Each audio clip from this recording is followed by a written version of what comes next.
ज्ञान की शुरुआत कहां से हुई? तो आप सबको पता है कि ज्ञान का मूल स्रोत है वेद। वेदों की रचना कब हुई, इस पर आम सहमति तो नहीं है, लेकिन वेद का अर्थ ही है ज्ञान।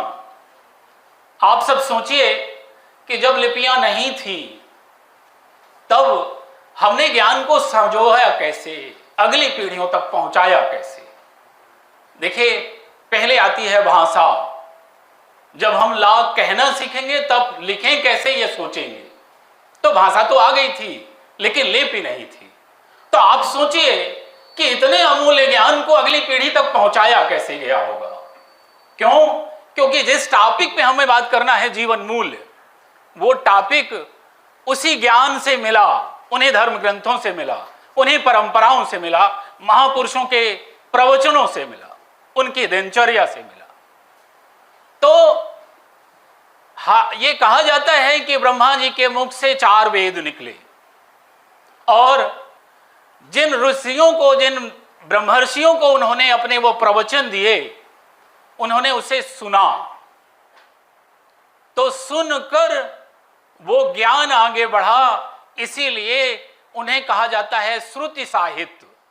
और श्रुति साहित्य में केवल वेद आते हैं, 4 वेद। हर वेद के 4 भाग हैं। 4 वेद कौन से हैं आप सबको पता है?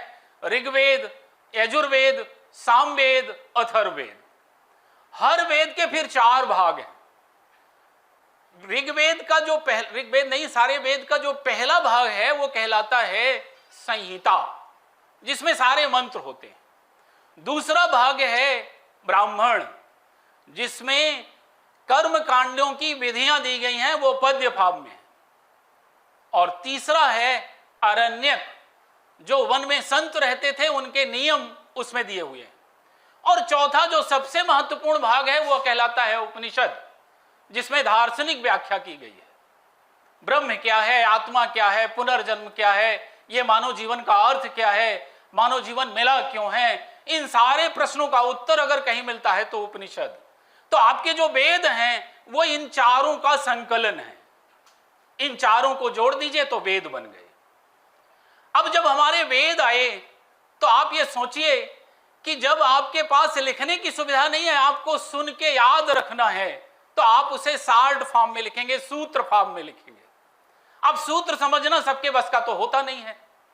तो फिर उन ब्रह्मर्षियों ने अगली पीढ़ी को पहुंचाया गुरु शिष्य परंपरा से, और ऋषियों ने उस साहित्य को सुनकर जो याद रहा, जो उनकी स्मृति में रहा, वो ग्रंथ लिखे गए।